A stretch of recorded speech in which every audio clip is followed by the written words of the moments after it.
അതിൽ SIR 2002 എന്ന് പറയുമ്പം ഒരു ടാഗ് വരും.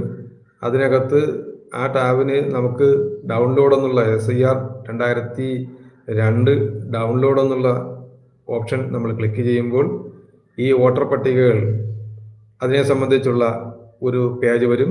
ആ പേജിൽ നമുക്ക് അതിനകത്ത് ജില്ല ചോദിക്കും, ആ ജില്ല അടിക്കുക.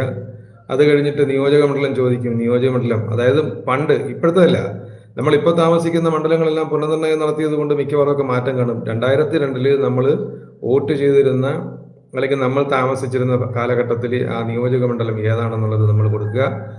അത് കഴിയുമ്പോൾ അതിന് താഴോട്ട് കുറേ സ്കൂളുകളുടെ പേരുകൾ അല്ലെങ്കിൽ വോട്ടർ ചെയ്യുന്ന പോളിംഗ് ബൂത്തുകളുടെ പേരുകൾ വരും.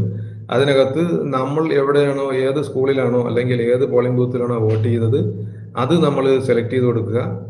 അപ്പോൾ അതിനകത്ത് ആ ബൂത്ത് നമ്പരും നമ്മുടെ പേരും നമ്മുടെ കുടുംബത്തിലെ മറ്റുള്ള ആളുകളുടെ പേരും അടക്കം വരും.